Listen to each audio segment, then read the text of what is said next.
Hi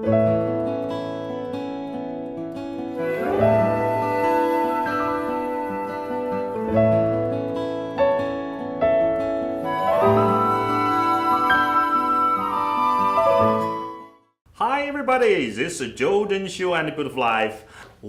Today I will invite the three artists. We will discuss different subjects about contemporary art.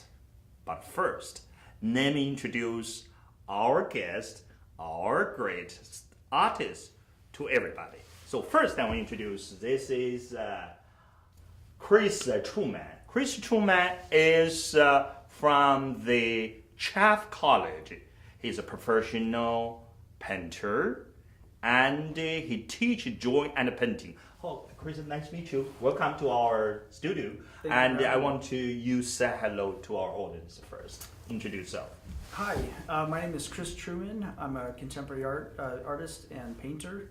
I make paintings that combine gestural paintings with images of digital technology, patterns, and computer generated patterning. Okay, thank you. Welcome to our Zhou Zheng Show and Beautiful Life. And the second artist that we introduce, she's very active in international art circle. She is Jane Liu. Jane Liu is artist, of course, and the painter, and the creator, international creator. Please, Jane, welcome. And please tell our audience to introduce yourself. Hi, my name is Jane Liu. I'm a painter and art director and also international curator. I bring artists from American and Europe to show in different places. And same thing, reverse, I will bring Chinese artists to show in America. Welcome, Jane.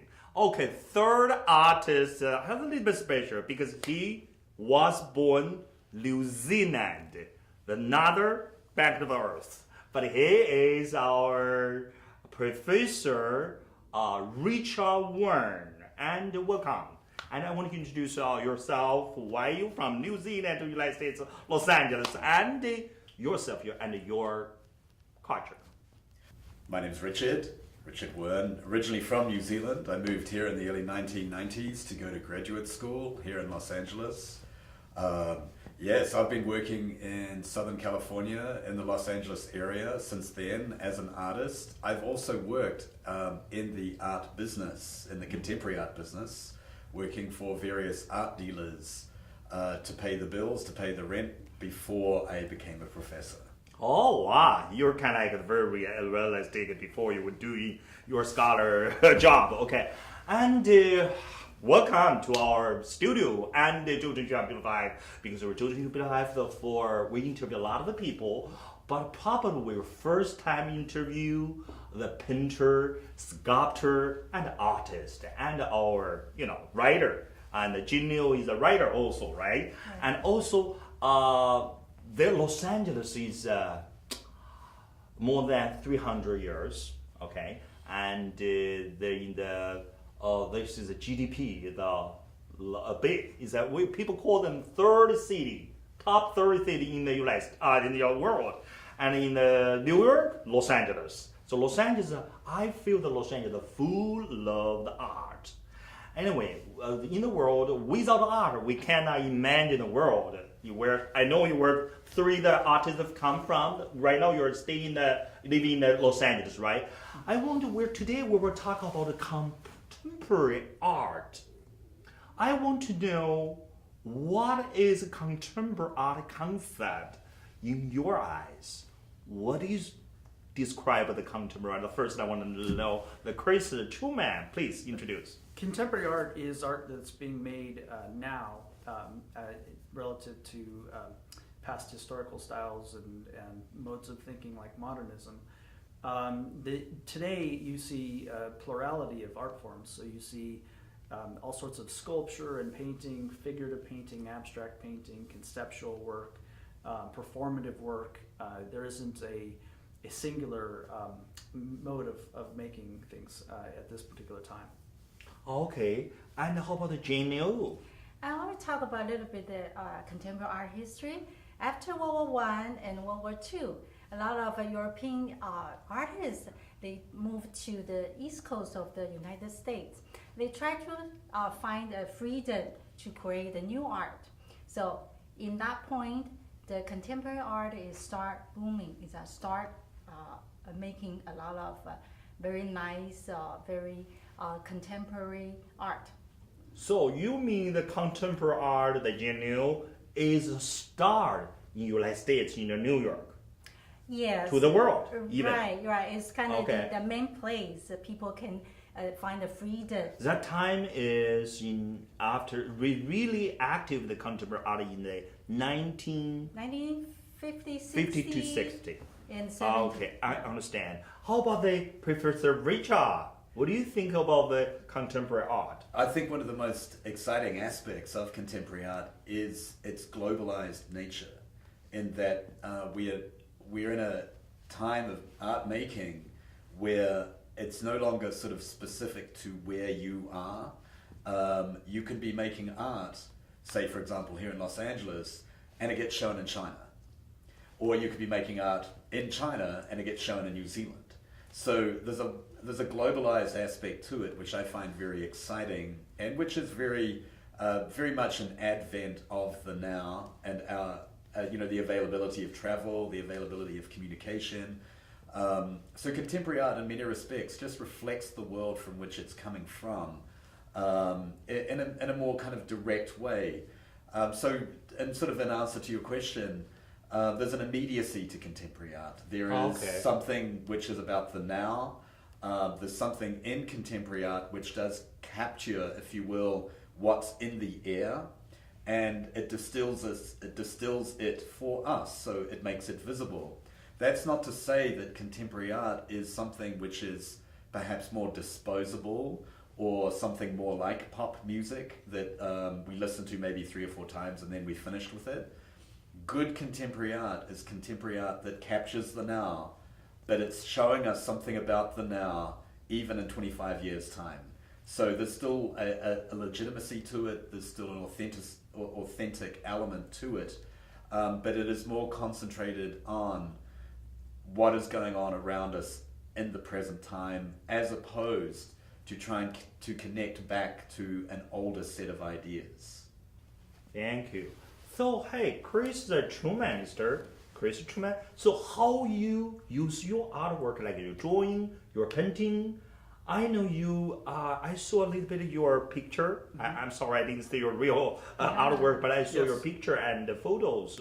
Your artwork full of the postmodern feeling, and there is a lot of the information there. And also, I can see your painting is full of the abstraction. So, how you through your artwork to express contemporary art? Well, in my work, I'm taking digitally composed patterns and geometric shapes and linear elements, and I'm using those and I'm combining those with a little bit more of a traditional modernist, maybe abstract expressionist painting style, which has to do with gestural painting, and I'm combining these two elements together. So instead of seeing just abstract expressionism or the gestural painting, you're seeing the digital side of things that are integrated into the image. Okay, so you integrated all the image together. That's you wanted to show your contemporary art in your paintings. Yeah. And how about Jane Liu? Recently I saw your paintings. I like it. They're really abstraction. The color, they are very, powerful. Sometimes I feel. And if I saw your painting, I cannot tell this is a female or male, but it's beautiful. Okay, so I want you to know how you threw your artwork to shoot the contemporary art. Right. I did this contemporary art. I just wanted people to appreciate art from the color, from the composition, or from the image. Okay, although I did this like abstract image. However, somehow people can tell their own story from my art. Actually, that's what I want to hear. I paint the art or I present the art, not tell people what it is, but I wanted people to think through my art and tell me what their story. So that's the fun part I have found from my art. And also my painting usually to be big, like 5 feet times 6 feet. This is like the biggest one is 6 by 12 feet. So you're right. When people saw my painting, they couldn't figure that was like a female painter. Like, and a male painting. That's cool. Yeah. Art is art. Yeah. Art is no female, no male. That's right. Okay. That's right. I just kind of pour my my passion, my love, my energy into my art. Okay, my understanding that Jane Liu, you say your contemporary art in your artworks, you just want to set up the conversation with audience, with people to watching your painting. Right. You want to set up the dialogue. You want their communication with your artworks. That's right? Right. Cool. Yeah. So that's why when I have an audience to look at my painting, I like to be with them and just listen to their feeling. Sometimes they say, "Oh, I don't know what you're painting." I say, "That's okay. I don't have to tell you what I paint, but I want you to tell me what you think." Cool. That's I feel very good.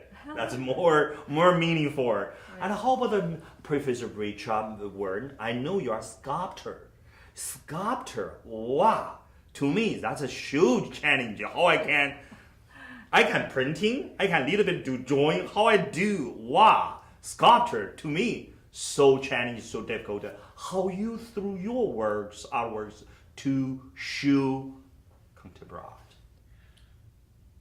In the way that Jane described it, I want to make things that will create what's described as discourse or conversation. It will bring people to a point where they will need to say something, they'll need to discuss something.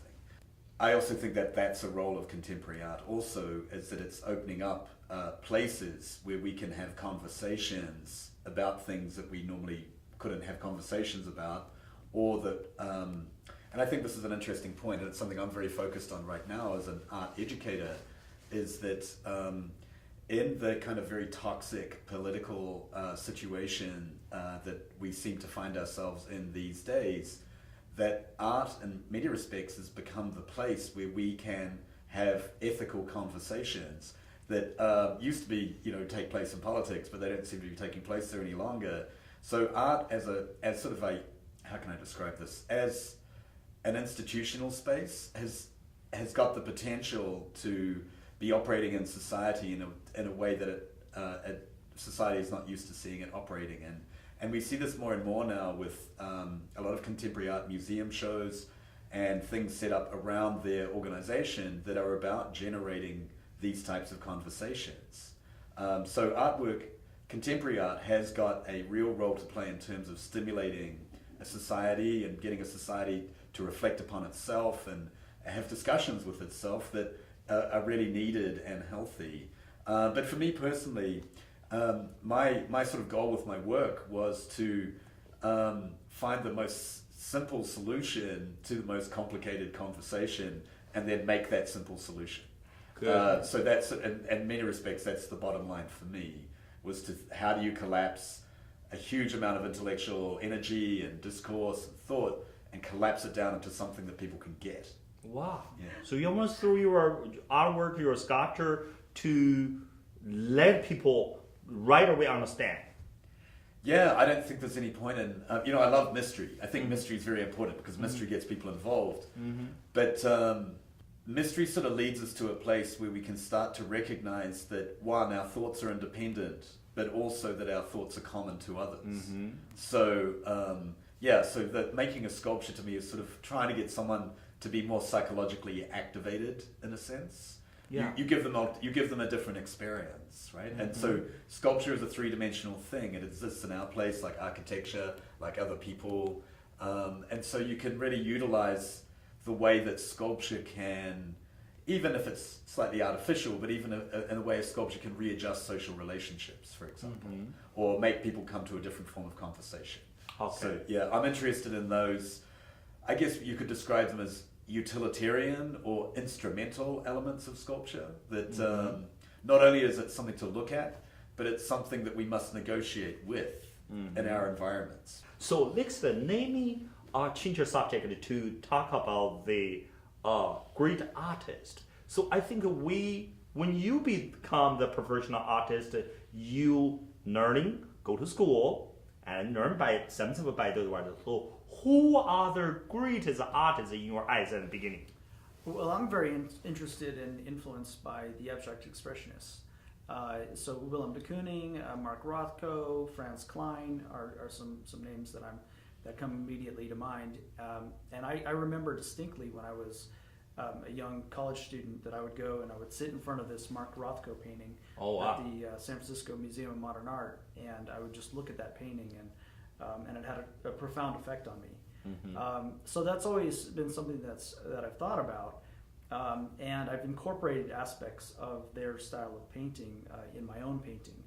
So there's a history that comes through in my work that connects to the gestural and the expressionist part of it. Cool.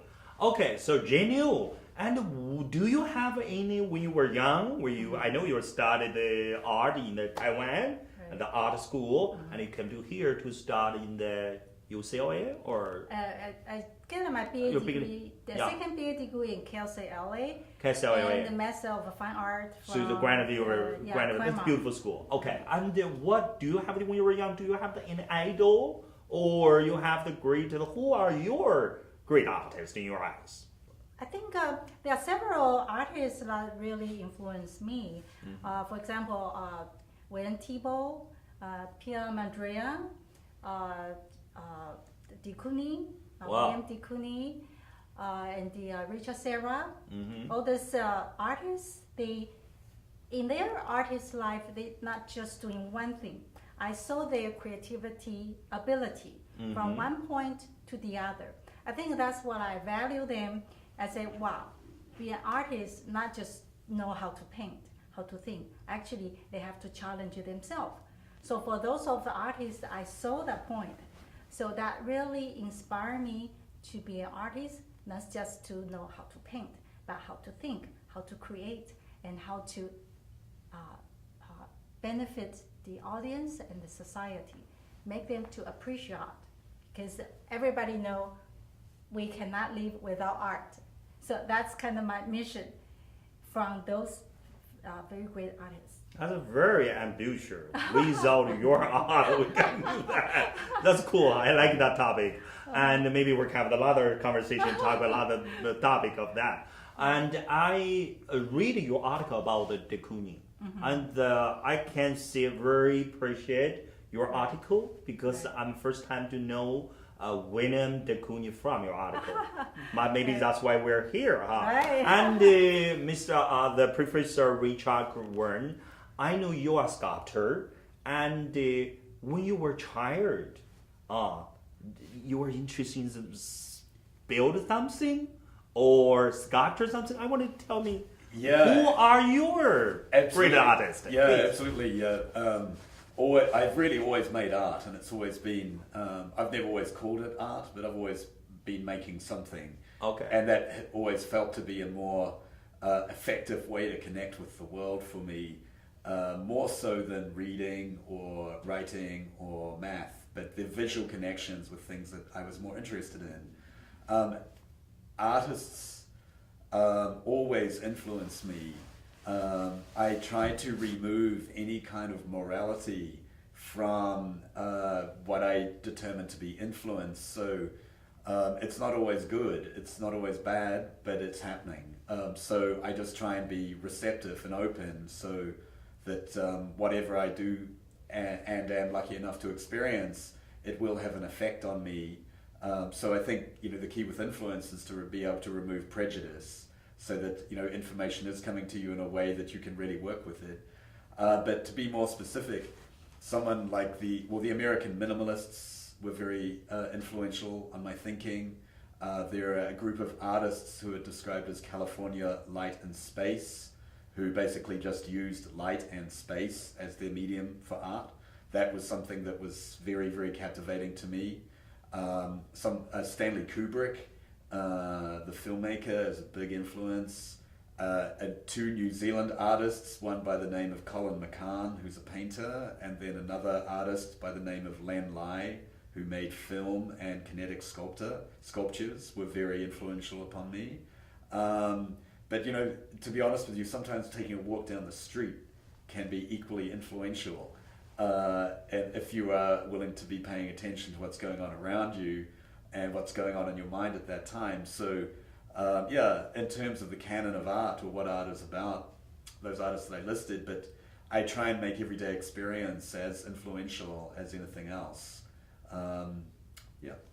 Thank you. So without the passion, I think how we imagine the art also. So being the artist, I think we have the passion. Like Albert Einstein, a scientist, said, "If with a passion, we get half success." So being the artist, where do you get the passion, Chris? I get passion from making the work. Oh, I'm in wow. the studio and I'm painting and I'm taking a look at something that I'm making right then and there, and I'm seeing new ideas emerge. And usually one painting leads to the next painting. I'll see something interesting in there, and I tend to focus on that for the subsequent works. I'm constantly looking at art as well. So I'm going out to the museums and going out to gallery shows, and I think it's really important to be immersed in your culture. And so I'm pulling ideas from that. Technology, social media, all of these things are constantly feeding me with images to think about. So it's a little bit of a blend of all of those components. Yeah, Mr. Chris Trueman, I heard that you have some painting in the several gallery, like the United States, Los Angeles, or some Australia. I'd be interested about that. How you people know your painting in Australia? Well, mostly it comes through social media. Oh, social media. So okay. in particular, Instagram has been very beneficial. And so a dealer in Australia saw my work on Instagram and inquired whether or not I'd be interested in working with them. And it's worked out really greatly. So social work could really help you. Help you help your art. Social media has been wonderful. It's been able to get my images in front of thousands and thousands of people every day. Okay. So I heard of in your painting, you put their Chinese culture there. What's about that? I want to know that. Well, I'm thinking about the global nature of making marks, and in particular, I'm interested in the calligraphic forms and the characters. And there's when I went to Beijing with Jane, one thing that I noticed is if I don't understand the characters, but I understand the way that the marks are made, and I can get a sense for the motion, the physicality of making that mark, the speed, the amount of paint that they involve in it. And I think that there's something global and universal about that type of mark making.